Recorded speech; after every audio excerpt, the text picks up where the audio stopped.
In this video we're going to cover the auto labeler types and setting your conveyors. If generally when you go in here you're going to use generally Bizerba's conveyors unless somebody ends up with a Frankenstein of parts and Bizerba labelers on a different kind of conveying unit. But stop! This training video on Bizerba equipment is provided as a customer service to Vande scale customers who have purchased Bizerba product from Vande scales in the past.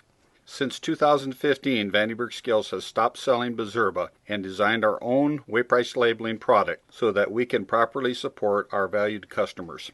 The Vande scales weight price labeling product is specifically designed to endure the rigors of the processing plant environment, being extremely robust.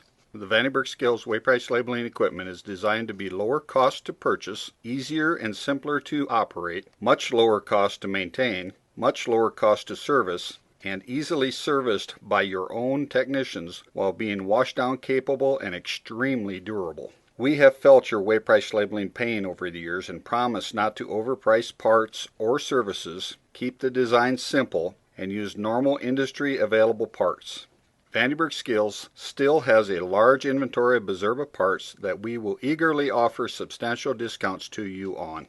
If you have not explored the Vande Scales weight price labeling equipment, you owe it to yourself to have a look. We are confident that once you understand the advantages, you will purchase Vande Scales weight price labeling product. we go into configuration, and then we're going to go into device configuration, automatic, and then auto labeler type. Now, here you see without conveyor belt, own conveyors, non-Bizerba conveyor belt, slave, externally triggered, one single conveyor. Now, depending on your situation, most of the time you're going to end up with, obviously, Bizerba conveying. But if you don't and you need to change it, this is pretty self-explanatory right here, but you would have to set this if you were, say, running your own personal conveyor with Bizerba labeling, or without a belt and you're just plain using the labelers. But that's pretty simple and straightforward. So